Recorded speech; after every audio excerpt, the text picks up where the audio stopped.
The alien generals descended from the sky in ships that glowed like molten metal, casting long shadows over the terrified cities below, and the streets emptied as people ran in every direction searching for shelter and safety. The air vibrated with an unnatural hum that made windows rattle and dogs bark in frantic confusion. Above the ships hovered like impossible gods, their silhouettes massive and angular, impossible to fully comprehend, with eyes that glowed with an eerie green light scanning the masses below, and every movement was met with sharp clicks and mechanical whirs that echoed across the city. Like thunder, people froze in awe and terror, unable to look away, and mothers clutched their children as fathers tried to muster courage, but even the bravest souls felt their knees weaken.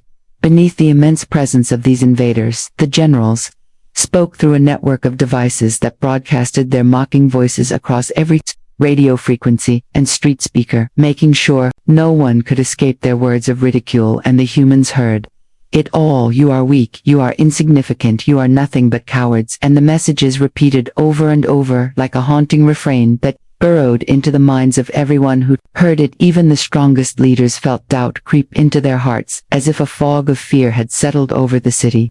The sky itself seemed to bend and shimmer with the energy radiating from the ships, their shadows stretching like dark fingers over skyscrapers and cars and parks, and the people below could see shapes moving inside, the glowing hulls figures larger than any human soldiers, armed with weapons that seemed alive and pulsing with light. The streets vibrated as if the world itself feared the presence of these beings, and in that moment, everything felt impossible. The humans could not fight against such overwhelming power, yet somewhere deep inside, a spark flickered, a spark of curiosity, a spark of disbelief, and some whispered to one another, "Are we really nothing? Are we really powerless?" But even these whispers were drowned by the booming laughter of the alien generals, a laughter that sounded like a chorus of breaking glass and roaring engines filling every corner of the cities. The markets emptied, the parks were abandoned, and even the rivers seemed to flow more quietly, as if holding their breath in awe of the invaders. The news channels cut their usual programs, showing only the ships and the generals, and the humans watching could not look away, and every camera captured the same scenes over and over, repeating the fear and despair, but also the fascination and the questions about what these creatures were, and why they had come. And as the first night fell over the cities, the glow from the ships painted the streets in unnatural colors, and the shadows twisted in ways that made familiar buildings look alien, and every sound from the generals' ships made the walls of buildings shiver, as though reality itself was bending under their gaze. And yet, amid all the panic and the chaos, there were small movements unnoticed by the generals' shadows slipping through alleys and rooftops, the first signs of those who would not submit. And somewhere, in the deepest shadow of an abandoned subway tunnel, the Boogeyman stirred unseen and unheard, watching the humans and the aliens plotting a plan that no one could yet imagine. The world watched in terrified silence as the broadcasts from the alien generals continued to echo across every city and town, their voices mocking every human thought and action, declaring that survival was impossible and that courage was nothing but a fantasy. And the humans could feel the weight of those words pressing down on their shoulders, as if the very air had thickened with fear. People huddled in homes and basements, whispering prayers and trying to make sense of a reality that had shifted overnight. The streets were empty except for shadows, moving quickly from building to building as some humans tried to scout the alien presence, while others crouched behind abandoned cars, holding trembling children. And the sky remained filled with the glowing ships, casting a relentless green and red light that turned familiar streets into an alien landscape. The military tried to organize a response, but even tanks and jets seemed fragile beneath the massive alien vessels that moved with impossible speed and precision, and every attempt to communicate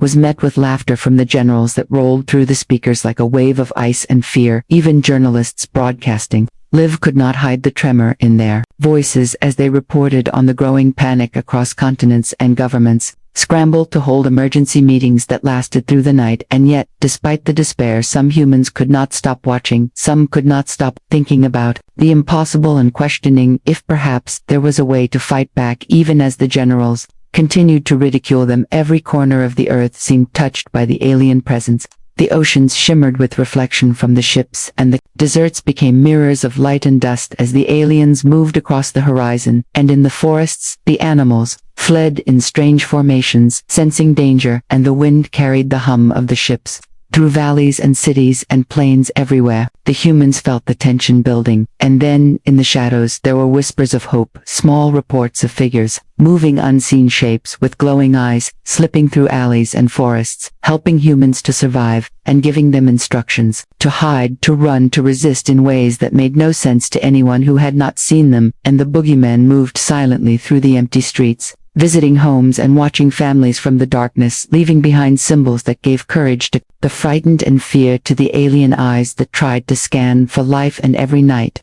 the aliens attempted to learn more about the humans who resisted, and every night the boogeymen changed the rules, teaching humans to vanish from sight and to strike from places they could not see. The tension built as the broadcasts continued, every channel repeating the same words: humans are weak.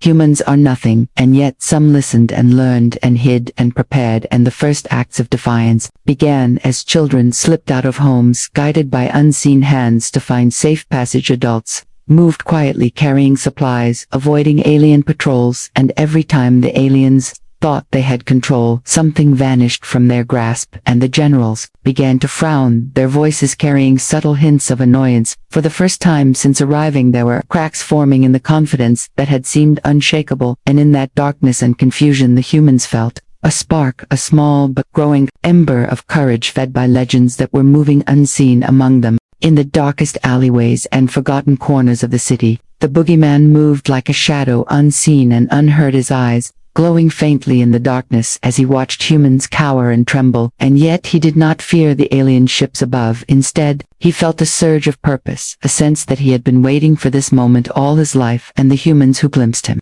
only felt a chill, a mixture of fear and awe, and whispered to each other that someone was watching, that someone was protecting them from the darkness. And the boogeyman left signs, subtle symbols carved into walls and scratched into the pavement, guiding humans to safety and teaching them to move without being seen, to hide without being found, to trust instincts they had never known they possessed. And while the alien generals laughed from the sky, the boogeyman worked in silence, slipping past scanners and patrols and teaching the humans to slip past alien eyes and to vanish in the shadows. And some began to believe that perhaps they were not as weak as the aliens claimed, and each night he returned to the alleys and rooftops and dark corners to watch over those who could not yet fight for themselves, and his presence was like a spark that ignited courage in the hearts of the fearful. And while the boogeyman moved through the cities, Baba Yaga traveled through forests and hidden paths that humans had forgotten. Her hut, walking on enormous chicken legs, weaving between trees and across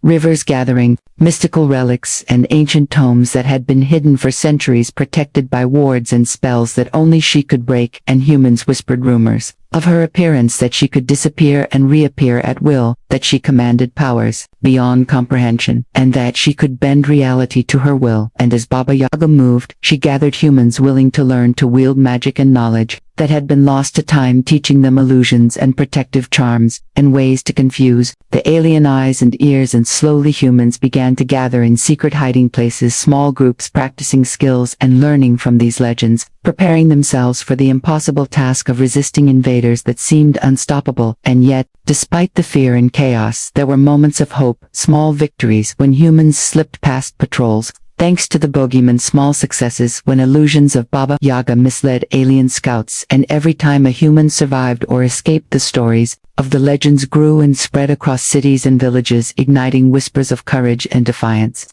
even in those who had never left their homes. And the alien generals grew more impatient as they could not understand how humans continued to move unseen, how they managed to resist even in small ways. And for the first time since arriving, their words carried hints of frustration. Their laughter sounded less certain, their shadows above the cities seemed to flicker and tremble, and in that trembling, the humans realized that perhaps the legends were real, perhaps courage could defeat fear, and perhaps the impossible was not so impossible after all. And in the darkness of that first week of invasion, two legends moved unseen, shaping the future of the human race with every whispered instruction, every lesson in stealth, every teaching of magic and survival. And the world began to wonder if salvation might come, not from armies, but from shadows and myths that walked among them. Baba Yaga moved swiftly through forests and mountains, over rivers and valleys, carrying her hut, balanced on giant chicken legs that clacked against the ground in a rhythm only she could command, and every step left the air shimmering with power. and humans who stumbled upon her path could barely comprehend what they saw, a figure of ancient mystery, surrounded by moving shadows and lights that bent reality around her, and she spoke in whispers older than memory, teaching those who would listen how to bend perception and confuse the alien scouts, how to summon illusions and hide from the piercing eyes of the generals. And she gathered relics hidden for centuries in caves, buried under ruins and locked away in chests that required knowledge and courage to open each artifact, humbling even the bravest human heart, for it pulsed with energy that could alter the very air and earth. And as she worked, she spoke to the humans, teaching them patience and cunning, teaching them that power was not just strength but knowledge and fearlessness. And some humans grew braver with each lesson, learning to move silently, to hide in plain sight, and to read the movements of the alien ships above, as if the stars themselves had whispered secrets to them. And Baba Yaga moved from place to place, gathering the willing and the desperate, those who had nothing left but courage and hope, teaching them spells to hide and illusions to protect themselves. And she tested them with small tasks, sending them through dangerous terrain and guiding them to survive attacks by alien scouts. And each success brought confidence and pride, and the humans began to spread these teachings quietly through the cities and villages, creating networks of hidden resistance and whispers of the witch. Baba Yaga reached even the most terrified citizens, giving them hope that the invaders could be resisted. And in the cities, the Boogeyman worked in tandem, appearing where least expected, teaching humans stealth and tactics. And the two legends never met openly, but their influence intertwined, their students carrying lessons of courage and cunning, and strange stories began to spread of humans vanishing before alien eyes, of shadows that struck with precision and then disappeared, leaving no trace. And every night the alien generals grew angrier as their surveillance failed time and time again, and they sent patrols and reconnaissance units searching for the hidden humans. Yet everywhere they looked, there were only empty streets, abandoned homes, and fleeting shadows that seemed to mock them. And Baba Yaga continued her work, gathering artifacts of immense power, items that glowed with a strange light and hum that could alter the battlefield, and teaching humans to harness them, slowly transforming ordinary citizens into warriors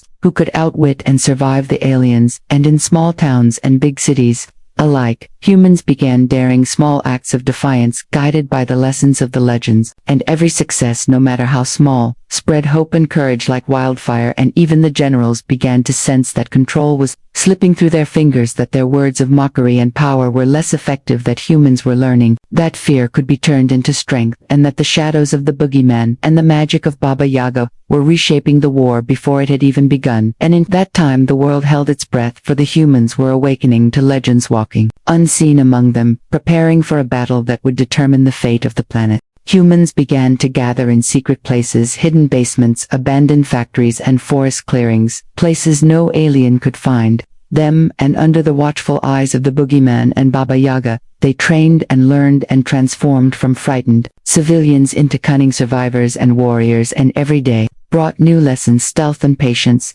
first learning to move unseen, to avoid patrols and cameras, to vanish into shadows. And every night brought practice with illusions and misdirection, using charms and relics gathered by Baba Yaga to confuse the aliens. And the Boogeyman taught them strategy and timing, how to strike unexpectedly, how to use fear against the invaders, how to communicate silently and efficiently, how to coordinate without being detected. And humans learned to watch the skies, to predict movements of the ships, and to read patterns in the patrols. And slowly confidence replaced fear, and stories spread of humans slipping past alien scans, escaping traps, and turning situations to their advantage. And the more humans succeeded, the more inspired others became. And whispers of the legends grew larger, of the Boogeyman who appeared from shadows, and Baba Yaga who commanded magic and time and space-bending powers. And small victories began to accumulate. A patrol disrupted a supply convoy, humans appearing from nowhere to take supplies, leaving behind only shadows and the hum of alien machinery. Confused and frustrated, a village hidden in the mountains received relics and instructions and evaded capture for days. And each escape became a story told in hushed voices across cities, giving hope to those still in hiding. And the aliens grew impatient and dispatched larger forces, and humans used everything they had learned to evade capture. The Boogeyman leading groups through alleys and underground passages, teaching them to anticipate traps and counterattacks. Baba Yaga conjuring illusions of phantom armies and decoys that drew alien patrols away from real movements, and with each successful mission, humans began to trust themselves and each other, forming bonds stronger than fear, and through the night, humans would gather around small fires, sharing what they had learned and teaching others, in secret circles, and the legends watched, silently approving, and guiding from shadows and distant forests, and even children began to play a role, small scouts learning to move quietly, to carry messages, to leave distractions, to mislead the aliens, and the humans began to realize they could fight not with overwhelming force but with intelligence, stealth, and cleverness. The generals above grew frustrated, their voices over the speakers more urgent, their mockery tinged with disbelief, their glowing eyes searching for the shadows that seemed to slip through every trap and plan, and the Boogeyman and Baba Yaga continued their work, knowing that every human trained, every escape, every clever maneuver, was preparing them for the larger confrontations to come. And as humans moved through cities and forests, carrying out small, daring missions, they felt the thrill of courage and power that had been missing for centuries, and the legends watched and smiled, for the humans were awakening to their potential, and for the first time they dared to believe that the invincible alien generals could be challenged, and that the world might still be saved through courage, cunning, and the guidance of shadows and myths that walked among them. When the alien legions advanced deeper into human territory, the sky above burned with their ships, and the ground shook with the weight of their machines. Yet among the ruins of cities and the ashes of villages, whispers began to take shape, whispers of something ancient that no alien could explain. The soldiers who once mocked humans started noticing that patrols were not returning. Whole squads vanished in the night, leaving behind only their weapons and the marks of struggle, but no bodies, and no trace of battle, and the generals grew irritated at what they called human tricks. Survivors, however, knew the truth. They saw shapes in the shadows, figures that should not exist, and they remembered the names whispered from childhood tales. The Boogeyman and Baba Yaga. These were no longer myths, these were guardians stepping forward from stories too dark and too powerful to remain hidden any longer. The air itself seemed to change when their presence grew stronger. Every step of the aliens deeper into human land was now met with an unseen resistance. The Boogeyman was first to appear, though none truly saw him, for he was never a man of flesh and bone but a terror in the night. He was the sound of silence after screams. He was the weight in the chest of soldiers who knew they were being hunted. He moved through ruins faster than any machine, a shadow blending with the dust and fire. One moment the alien troops marched in formation, the next moment half of them were gone, leaving the survivors shaking with fear, unable to speak of what had taken them. Baba Yaga came. Differently, she did not hide. She stood tall with fire in her eyes and power that seemed older than the earth itself. She was not just a woman, she was a storm in human form, walking barefoot on burned soil, with her staff striking the ground. She gathered the broken survivors around her, children who had lost families, men and women who had given up hope, and in her presence they found courage where none remained. Her voice carried not as a gentle call but as a command that turned despair into fury. The aliens pushed further, expecting easy conquest. They found villages where no one bowed, where fires of rebellion lit up the horizon, and the sound of war drums rose, though there were no drums, only the heartbeat of a people rising from the ashes. Baba Yaga led them not as a commander of armies, but as a spirit of vengeance. Her movements were both graceful and terrifying. She struck down alien officers with nothing more than her gaze and her staff, leaving soldiers frozen in terror. The generals, who once laughed, now began to whisper among themselves. They spoke of two figures, one who hunted unseen, like the night itself, and another who commanded the living like an empress of wrath. And for the first time since their invasion they felt unease. These were not ordinary humans, these were legends reborn, and they carried with them the strength of a united humanity. The land trembled, not from alien machines, but from the awakening of a spirit long dormant, the spirit of survival, the spirit of defiance, the spirit of legends, who rose when the world most needed them, and in their presence the mockery of the alien generals turned into silence, and silence into fear. The Boogeyman struck with the coming of night when the alien soldiers thought themselves safe in their armored camps. When the fires of their war machines lit the ruins with crimson glow, he moved like silence itself. The first sign was the fear that crept into their hearts, though they could not see him. Shadows stretched longer than they should. Whispers carried on the wind, though no voice was there, and the air grew colder, as if death itself walked among them. He did not march like an army. He flowed like water, slipping through cracks that no eye could notice. His presence was a void in sound where once the aliens heard the steady rhythm of their patrols. They now heard only the thud of a weapon falling to the ground, and then nothing. The soldiers vanished one by one, snatched into darkness before their comrades could even cry out. When dawn came, the camps were no longer the same. Machines sat unmoving. The great banners of the alien legions hung tattered not by battle but by something unseen on the walls of broken cities. Alien graffiti, once scrawled in mockery, now carried new markings, deep gouges cut by unseen hands, symbols of fear that none of them understood, yet every one of them felt in their bones. It was the mark of the Boogeyman. The generals dismissed it as illusion at first. They claimed the humans could never craft such terror, but their soldiers returned with shaking limbs and hollow eyes. They spoke of footsteps that followed them, though no one was there. They spoke of breath on their necks, though no air stirred, and some spoke no words at all, their voices gone, stolen by whatever had stalked them. The Boogeyman was not a warrior who fought for glory.